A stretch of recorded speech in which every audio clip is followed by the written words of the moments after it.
En este video les hablaremos acerca del siricote, en donde les mencionaremos los lugares de Yucatán donde habita esta especie, el tiempo de vida que tiene este mismo, su principal fuente de energía, así como otros datos. Nombre común, siricote. Nombre científico, Cordia dodecandra. Taxonomía. Dominio eucariota. Reino Plantae. Subreino Trachobionta.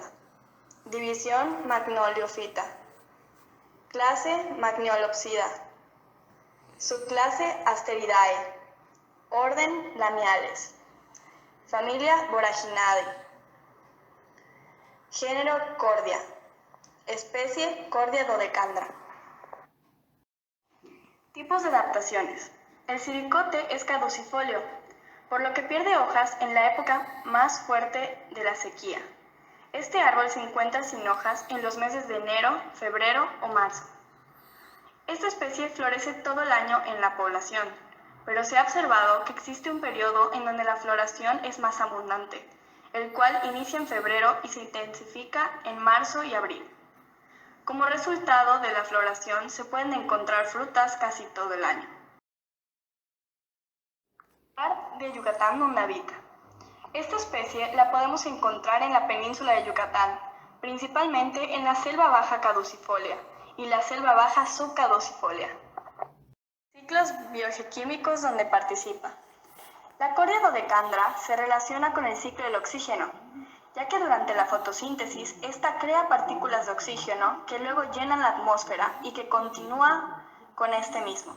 De igual manera, también participa con el del carbono, ya que el dióxido de carbono de la atmósfera es absorbido por la Cordia dodecandra y es convertido en azúcar por el proceso de la fotosíntesis.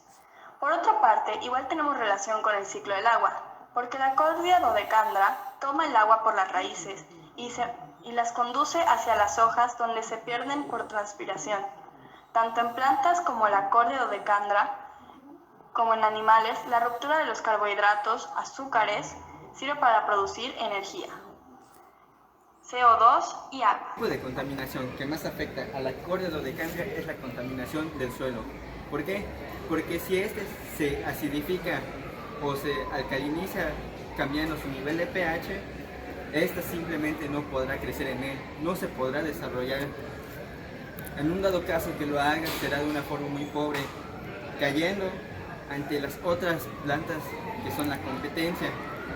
De esta forma, la población de Cordia dodecandra se irá disminuyendo en toda la provincia, en todos sus hábitats, hasta que llegue a un punto crítico donde no se pueda recuperar o sea muy difícil hacerla. Ocurrirá el efecto cuello de botella y su genética de la Cordia dodecandra será muy corta, no será muy diversa como debería de ser. Ahora les hablaremos sobre los factores bióticos y abióticos de la Cordia dodecandra.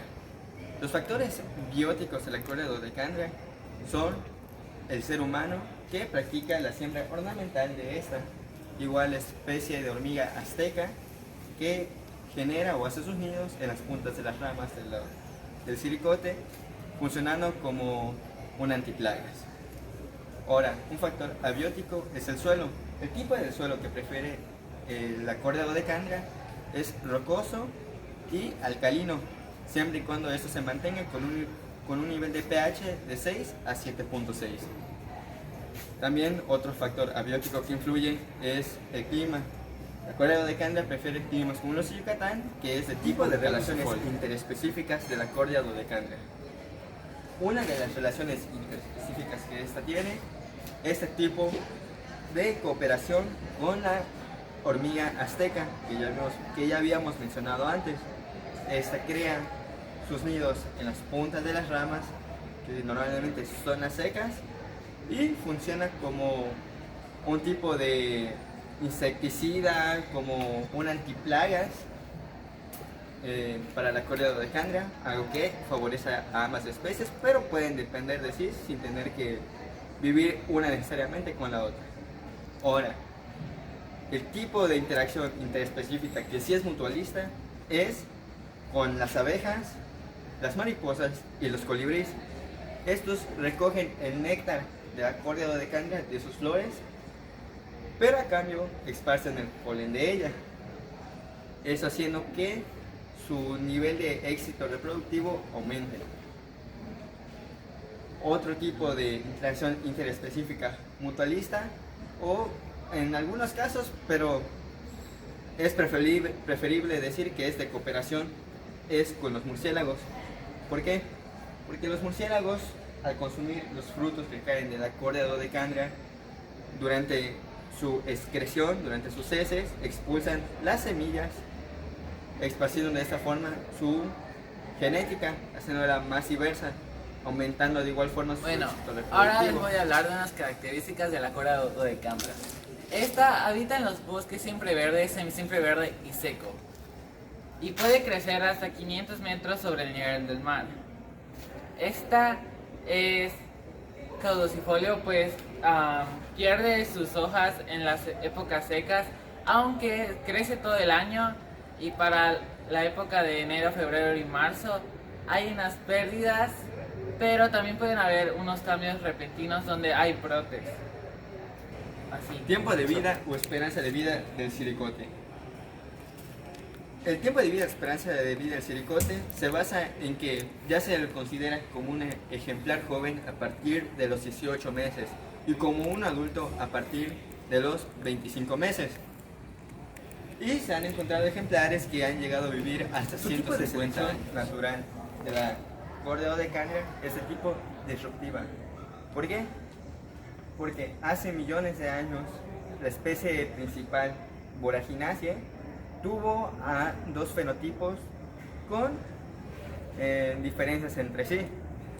Una con una flor más grande pero con un órgano sexual más pequeño, que es la córdia dodecandria, y otra con una flor más pequeña pero con un órgano sexual más grande, que es la córdia sebestena.